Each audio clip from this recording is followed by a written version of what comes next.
आज का कार्यक्रम, जैसे मैंने तो आते ही कहा कि तो राजीव जी को सुनने के लिए आए। और सच में महेश जी ने बहुत ही सटीक व्याख्या भी हम सब लोगों को सामने इस पुस्तक की है। ये जो पुस्तक है वो एक साधारण पुस्तक नहीं। हमने भी सोचा कि पुस्तक मुझे, मैं मुंबई में था उस समय, कहा गया कि आपका फोन आया कि इस पुस्तक पर बात करने। तो मुझे लगा कल भी मैं साहित्य अकादमी में कार्यक्रम में था, तो पुस्तक का वो कार्यक्रम था, उस पर चर्चा की, उसकी अध्यक्षता भी की। पिछले 4 दिनों में 4 ऐसे कार्यक्रमों में रहा। परंतु ये जो पुस्तक है ये एक विलक्षण पुस्तक है। इसकी समीक्षा करना या इसको साधारण रूप में समझना, पुस्तक बहुत छोटी पुस्तक है। पहले मुझे भी, मैंने सोचा था ये 8 तारीख को कार्यक्रम है, जब 6 को फोन आया ध्यान में आया कि 7 को ही कार्यक्रम है। तो मैंने पुस्तक के पृष्ठ देखे, तो मुझे लगा 127-28 थे, तो कोई खास बात नहीं, आराम से मैं पढ़ लूँ। पर जब पढ़ने लगा तो जब लेखक जो है एक साधना लेखक जब सिद्धता की तरफ चला जाता है तो उसके शब्द मंत्र बन जाते हैं। और अभी थोड़े दिन पहले मेरी बात हो रही थी मधु की, डॉक्टर मधु कीर्ति हैं, उन्होंने काफी उपनिषद का अध्ययन किया है, शंकराचार्य पर भी उसका अध्ययन है। तो मुझे कह रही थी कि मैं उपनिषद का कार्यक्रम करना चाहती हूँ। तो फिर बोली मैं जो है हर कार्यक्रम एक श्लोक पर करना चाहती हूँ। तो मतलब उनको ऐसा लगता है कि 1-1.5 घंटा हम केवल एक श्लोक पर बात करें। तो शायद ये पुस्तक भी वैसी है, जिस पुस्तक के आप एक कोई चर्चा हो रही है और उस चर्चा के ऊपर आप घंटों बात कर सकते हैं। जैसे महेश जी ने कहा कि वो 2 दिन बोल सकते हैं, जैसी पुस्तक है और जैसी महेश जी की क्षमता है, वास्तव में वो 2 दिन बोल सकते हैं। परंतु मैं तो आपकी तरह कुछ स्फुट बिंदुओं पर जरूर अपनी बात रख सकता हूँ। जो मुझे मुझे तो आश्चर्य भी हुआ कि जब आपने फोन किया तो मैंने कहा कि तो किसी दार्शनिक को, जब मैं पुस्तक पढ़ रहा था, तो बुलाया जाना चाहिए था जिसके दर्शन शास्त्र में गहरी पकड़ हो। हम तो एक सामाजिक व्यक्ति हैं, भाषा के व्यक्ति हैं, थोड़ा बहुत साहित्य पढ़ा। और ये मैं विनम्रता के कारण से नहीं कह रहा, मैं वास्तविकता कह रहा हूँ। हाँ, कुछ सवालों पर हमने 2-4 होने की कोशिश की है, तो महेश ने कहा कि मनन करने की कोशिश की है। वास्तव में मैं किसी को परसों सुन रहा था, तो उन्होंने कहा कि जो हमारे पूर्व जन्म है उनके संस्कार और कर्म हमारे साथ चलते हैं। तो जब इस पुस्तक को भी हम पढ़ते हैं तो हमें मुदगिल साहब की भी याद आती है और चित्रा जी की भी याद आती है कि शायद जहां वो लोग पहुंचे, ये यात्रा उससे आगे की यात्रा है, जो एक शायद ट्रांस मेडिटेशन की भी बात करती है, ध्यान की भी बात करती है, नहीं आध्यात्मिक अनुभवों की बात अभी आप कर रहे थे अपने अंश सुनाते समय, उनकी भी बात करती है। और महेश जी ने कहा भी कि वो ऑटोबायोग्राफी ऑफ योगी जो है, उस पुस्तक को एक तरीके से, मतलब उससे आगे चलती है या उससे अलग भी हटती है, परंतु उसकी स्मृति भी दिलाती कि मुझे उसका एक संस्मरण ध्यान में आता है कि स्वामी विवेकानंद जा रहे हैं ब्रिटेन में, और अमेरिका में तो एक महिला मिलती है उनको, महिला उसको देखती है, वो बच्चा जो है वो कहता है कि मैंने इनको देखा। और उस बच्चे को पानी से डर लगता है। और फिर जब वो उसको स्मरण आता है तो ये स्मरण आता है कि इस व्यक्ति ने मुझे कभी पानी में डूबते हुए बचाया था। और वो उनके पीछे चलती है और वो उनको मिलती है, तो स्वामी जी उनको कहते हैं कि वो अब जो है वो और उसको गुरु बनाना चाहते हैं। तो स्वामी जी कहते हैं कि एक समय आएगा जब तुम्हें गुरु मिलेगा और वो भारत से आएगा। और जो ऑटोबायोग्राफी ऑफ योगी के लेखक हैं और जो स्वामी जी संकेत देते हैं, वो आते ही पहला प्रश्न उनको, पहली चीज जो उनको भेंट करते हैं वो वही होती है जिसकी बात काफी वर्षों पूर्व स्वामी विवेकानंद ने की थी। तो ये जीवन के ऐसे सत्य हैं जिन पर बहुत सारे लोगों के लिए विश्वास करना भी कठिन है और अविश्वास करना भी, कि वो हाजी मलंग के पास कैसे पहुंचे और उस दिन उनके साथ क्या हुआ, या उन्होंने एक रात को ब्रिटिश एक्सेंट में डेमोक्रेसी पर बात करते हुए लोगों को मंदिर में कैसे सुना। वो साधारण लोगों को जिनकी सिद्धि और साधना में विश्वास नहीं है, उनको ये असत्य भी लग सकती है। एक हेलुसिनेशन जिसको बोलते हैं, मदहोशी की हालत, वैसे भी लग सकती है, शायद उसमें कहा। परंतु मैं अगर व्यापक अर्थों में इसको देखने की कोशिश करता हूं तो मुझे ऐसा लगता है कि ये जो हमारी सभ्यता का संकट, राजीव जी मोटे तौर पर उन बातों पर विचार कर रहे हैं और एक सही रास्ता, एक दिशा और एक दृष्टि देने की हम लोगों को कोशिश कर रहे हैं। उस दृष्टि का आधार जो है वो वेदांत है, जिसका वो बार बार जिक्र करते हैं। अब सवाल है कि ये उस दृष्टि की कहीं आवश्यकता भी है क्या, या अच्छे खासे हम एक दृष्टि की तरफ, एक सोच की तरफ, एक दिशा की तरफ चल रहे हैं, अनावश्यक कि हम ऐसी बातें पढ़कर हम अपने आप को दिग्भ्रमित कर रहे हैं।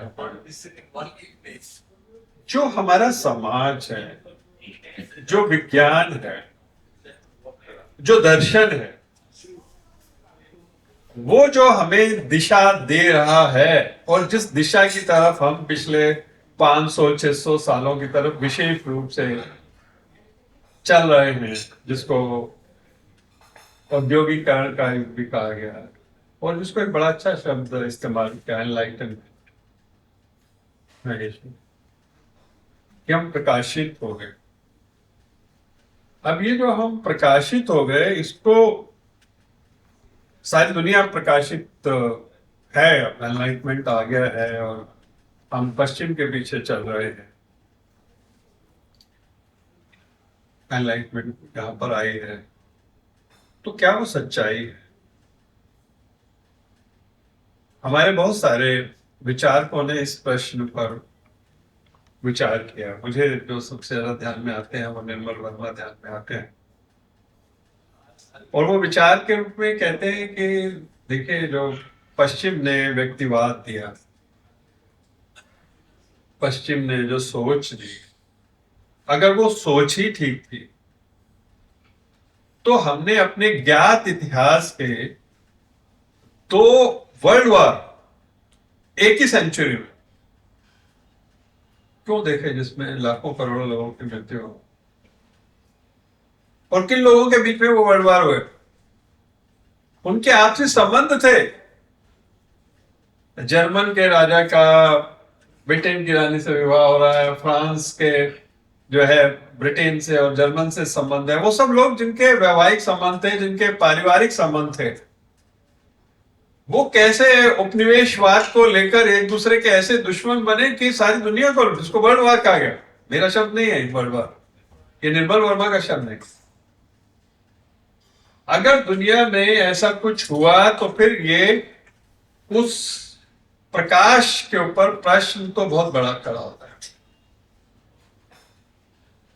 और हमारे समाज को तो एक बड़ा जंगली समाज समझा गया, सपेरों का देश है, जादूगरों का देश है। और जो दुनिया में असली सत्य है, जिससे ये किताब बहुत बार बार जूझती है, वो है विज्ञान, वो है यथार्थ। जो हमें दिखता है वो यथार्थ है, जो इन आंखों से दिखता है वो यथार्थ है, जो बाहर है वो यथार्थ है। क्या अंदर भी कोई जो है कुछ ऐसा है जो सत्य है? अंदर भी है जो कुछ हमें दिशा देता है। उनकी एक यात्रा में बात होती है, और वो एक बात होती है एक डॉक्टर से, वायलिन डॉक्टर अभी कुछ पढ़ रहे हैं। उस डॉक्टर ने तो शवों का पोस्टमार्टम किया, इसलिए वो जानते हो, कहते ये तो कुछ नहीं है, मैंने तो ये सब देखा हुआ है जिसके बारे में, जिस शरीर के बारे में आप बात कर रहे हो, मैं तो इसके माइक्रोस्कोप से देख के इसके अंग अंग को के बारे में जानती हूँ। पर उस चर्चा का नहीं, उनके जो आपसे संवाद है उसका अंत तो वहां होता है कि वो जो जो विज्ञान को इस रूप में जीवन के अंतिम सत्य के रूप में स्वीकार करती है, वो किसी एक मठ के अंदर जाकर डॉक्टर बन जाती है। मैं समझता हूं कि शायद सारा भारत ही हमारी जो 19वीं शताब्दी थी उसमें आत्मविश्वास से काफी हद तक हीन हो गया था। जो विवेकानंद का शिकागो जाना है वो भारत के लिए बहुत बड़ी घटना है। अन्यथा मैं कई बार सोचता हूं कि जैसे बंगाल में प्रार्थना समाज, ब्रह्म समाज, आर्य समाज, ये सब जो भारत के मेधा पे, भारत की प्रतिभा पे, भारत की समझ पर और वेदांत की समझ पर जो लगातार आक्रमण हो रहे थे, ये उसी प्रतिक्रिया में निकले हुए समाज,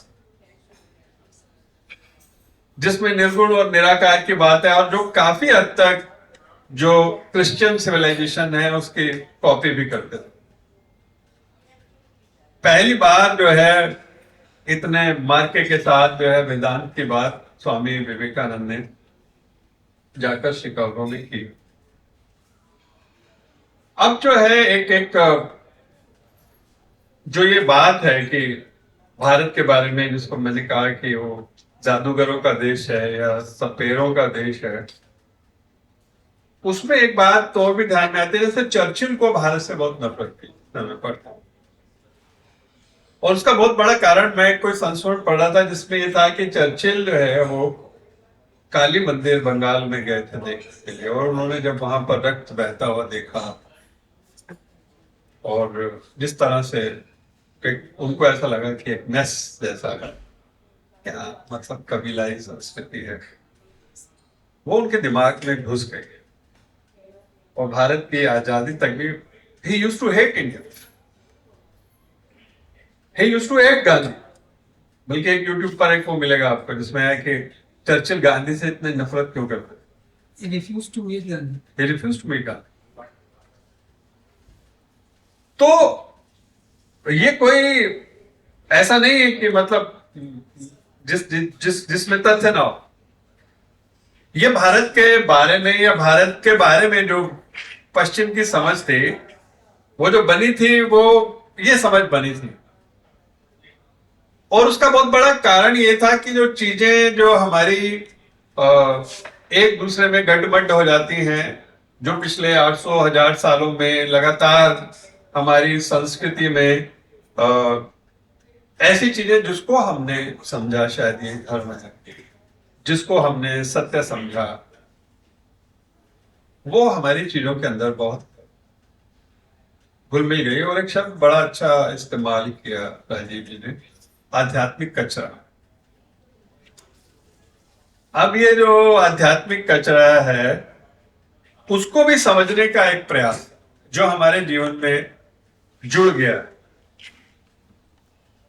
बहुत अच्छी बात है कि उन्होंने अपनी इस पुस्तक में, छोटी सी पुस्तक में, सार्त्र का भी उल्लेख किया है, गॉड इज डेड का भी उल्लेख किया है, देकार्त का भी उल्लेख किया है, क्राइम एंड पनिशमेंट पर भी उन्होंने बात की। यानी कि पूरा पश्चिमी दर्शन मनुष्य को और इस सभ्यता को किस तरह से देखता है उसकी बात की। मैं कल भी कहीं पर बात कर रहा था और मैं फिर निर्मल वर्मा पर था कि जो पश्चिम है उसने प्राइवेसी की बात की, निजता की बात की, आजादी की बात की। उसमें मनुष्य जो है वो सब, और ये बात राजीव जी की पुस्तक में भी आती है कि मनुष्य जो है उसका प्रभुत्व, मैं सब कुछ हूं, उसकी निष्ठा, उसकी आजादी, उसने पश्चिम को कहां ले आया है वो आप देख लीजिए आज। क्लाइमेट चेंज के माध्यम से ऐसा लग रहा है कि हम लोग कहां पहुंच गए हैं, आप देख लीजिए। सभ्यता नहीं, पूरे जीवन पर ही संकट खड़ा हो गया, और जिसकी ओर हम बिल्कुल अनभिज्ञ हैं, जैसे जिए जा रहे हैं और हमको नहीं पता कि हमारी अगली पीढ़ी का क्या होगा या उससे अगली पीढ़ी का क्या होगा। हम छोटे छोटे नुस्खे लगाते हैं कि आप कुछ पेड़ लगा दीजिए, आप कुछ पेड़ लगा दीजिए। हम जिन चीजों को बहुत अच्छा समझते हैं अपने जीवन में, जिनसे बहुत प्यार करते हैं, नदी है, सागर है, फूल है, बहुत सारे उसको उदाहरण में, पौधे हैं, वृक्ष हैं, वो हमारे जीवन में है ही नहीं। हम जिन चीजों से बहुत प्यार करते हैं, बहुत गहराई से जिनसे लगाव महसूस करते हैं, माता है, पिता है, पुत्र है, पत्नी है, वो हमारे जीवन से बाहर जा रहे हैं। आज भारत में करोड़ों लिव इन मैरिजेस हैं, विवाह नहीं है। पति पत्नी का और पत्नी पति का दायित्व नहीं लेना चाहते। हम जिस फूल और आकाश और उसकी बात कर रहे हैं, आकाश शब्द का बहुत उपयोग हुआ है राजीव जी के इसमें, तो वो तो हमारे जीवन में है नहीं। तो ये जो विज्ञान के आधार पर, ये एनलाइटमेंट के आधार पर, ये पुनर्जागरण के आधार पर जिस समाज की रचना की जा रही है, उस पर बड़े वाजिब सवाल, और हमारे यहाँ वही पद्धति है। एक निश्चित रूप में तो हम बहुत बातें कहते नहीं, हम बातें एक जिज्ञासा के रूप में, एक चर्चा के रूप में, एक विमर्श के रूप में करते हैं। और एक बहुत बड़ी उपलब्धियां जीवन की कई बार हमारे सामने इस तरह से भी आती हैं, कई पुस्तकों में से, कई चरित्रों में से, कई पात्रों में से।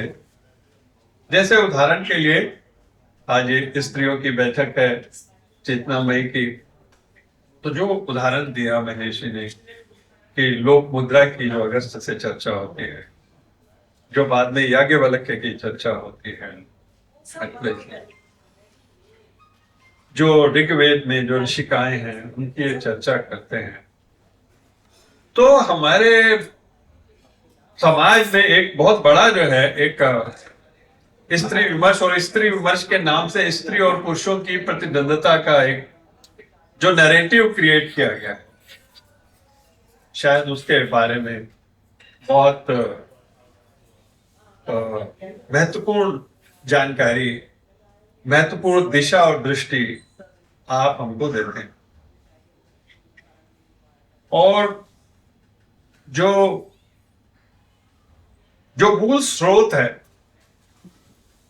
वेदांत का, मुझे एक बड़ा मजेदार सा वाक्य याद आ रहा है कि दयानंद जब बनारस में गए तो वेदों पर वो शास्त्रार्थ करते जाते थे बहुत सारे, तो उनको भारतेंदु ने चुनौती दी कि हम भारतेंदु हरीशचंद्र में शास्त्रार्थ करेंगे।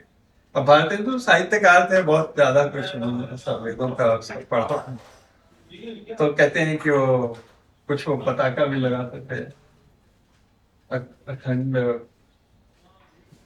अखंड विचार ऐसे कुछ करके। तो भारतेंदु अपना तर्क देते थे, दयानंद अपना तर्क देते थे, तो जब भारतेंदु अपना तर्क देते थे तो बनारस के बहुत सारे लोगों को अपने साथ लेकर आए।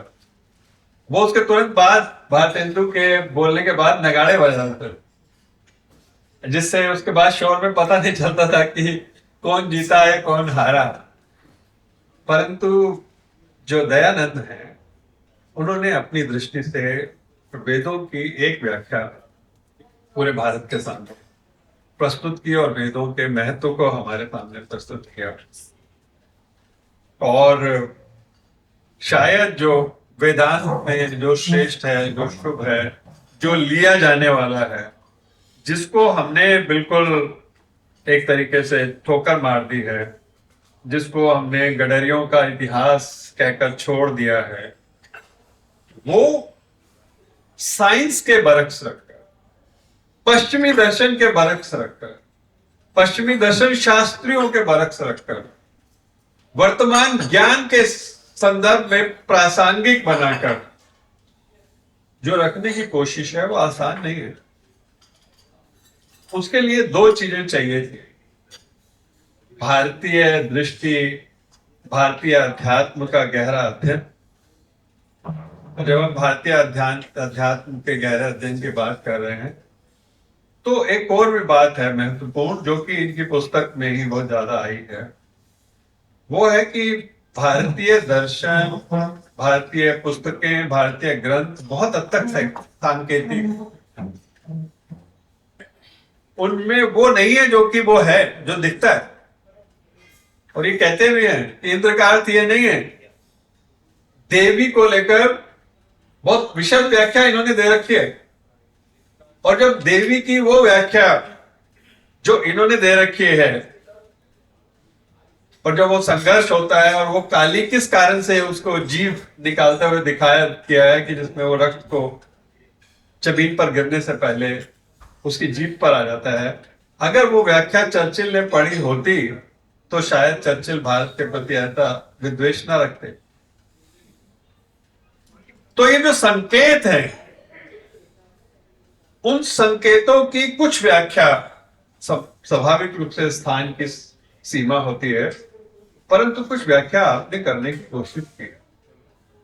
और हर चीज जो है, जो उदाहरण इन्होंने दिए हैं, वो उदाहरण अपने आप में इतने गहरे हैं जो एक उदाहरण दसियों बातें बताता है। अब सत्यकाम के जिस उदाहरण की बात करते हैं, तो मैं सूर्यकांत बाली जी की भी जो पुस्तक इस विषय में है, भारतीय, हो सकता है आप में से कुछ लोगों ने उसको देखा हो, कि सत्यकाम के बारे में जब उसके गुरु पूछते हैं कि जैसे वो ब्राह्मणों को दीक्षा देते हैं कि तुम कौन हो, तो कहते मुझे पता नहीं मेरा गुरु क्या है। कहते अच्छा तुम अपनी माँ के पास जाकर पूछ कर लो। वो अपनी माँ के पास जाते हैं और उनकी माँ उनको कहती है कि मैं तो घरों में काम करती थी, मुझे नहीं पता तुम किसके पुत्र। कब की बात हो रही है? आज जब हम दलित विमर्श की बात कर रहे हैं, कब की बात हो रही है? हजारों साल पहले। और ऋषि उसको कहते हैं कि तुम जो है, तुम्हें जो ज्ञान का तेज है, तुम ब्राह्मण, और उसको ब्राह्मण के रूप में स्वीकार करते हैं। और फिर उसके बाद राजीव जी उसकी फिर व्याख्या करते हैं कि ऋषि ने उनको गायें दी थी और उन गायों को सो बनाकर लाना था, और उसके फिर उसमें जो संकेत छुपे हुए हैं उसको आप बताने की कोशिश करते हैं। तो कुल मिलाकर ये एक संकेतों का भी एक बहुत बड़ा संसार है, जिसको मोटे रूप में और सतही रूप से समझने में भी बड़ी गफलत और भ्रम पैदा होते हैं। और ये जो संकेत जो समझना है, वो दो ही तरीके से, केवल बौद्धिक प्रयास करके या बौद्धिक साधना करके नहीं पाया जा सकता। वो साधना की वो दिशा है जिसको राजीव जी ने प्रयास किया। वो आश्रम में भी ले जाती है, वो जंगल में भी ले जाती है, वो घर से दूर भी ले जाती है, वो अकेलेपन की तरफ भी ले जाती है, वो मठ, आश्रम और सन्यासियों से निरंतर चर्चा पर भी ले जाती है, वो आध्यात्मिक अनुभवों की तरफ से भी ले जाती है। और इसलिए मैंने पहले कहा था कि शायद हमारी जो पढ़ने वाले लिखने वाले लोग हैं, उनकी एक सीमा है। ये साधना और सिद्धि का जो रास्ता है, और उसके बाद हम सबके लिए जैसे ऑटोबायोग्राफी उपयोगी जैसी पुस्तक लिखी गई, आज के समय में ऐसी देवताओं का मोड़ पुस्तक लिखी गई। तो मैं समझता हूं कि जो आज, जिसको कमलेश्वर जी ने कभी कहा था क्लैश ऑफ सिविलाइजेशन नहीं है हमारे यहाँ, तो सभ्यताओं के समन्वय की बात है, वो बात आपके यहाँ कर गया। तो ये जो सभ्यताओं का संकट है, जो सभ्यताओं की चुनौती है, और अपनी सभ्यताओं और उसके संकेतों को समझने की जो चुनौती है, उस दिशा में ये बहुत महत्वपूर्ण प्रयास है। इसलिए इस पुस्तक को कोई साधारण पुस्तक नहीं, बड़ी असाधारण और विलक्षण पुस्तक है। मैं इनकी साधना को और इनकी दृष्टि को नमन करता हूँ। बहस और विमर्श के हजारों आयाम हो सकते हैं भी, परंतु जो जो दिशा और दृष्टि इसमें मिलती है, मैं समझता हूँ कि हमें विशेष रूप से पश्चिम की सभ्यता को सत्य मानने वालों को, विज्ञान को सत्य मानने वालों को, यथार्थ को सत्य और अंतिम मानने वालों को ये पुस्तक अवश्य पढ़नी चाहिए। ये पुस्तक उनके चक्षु खोलेगी और उनको नई दृष्टि से वर्तमान सभ्यता पर, विज्ञान पर विचार करने के लिए विवश करेगी। मेरा फूलन राजीव जी का के लिए बहुत बहुत धन्यवाद।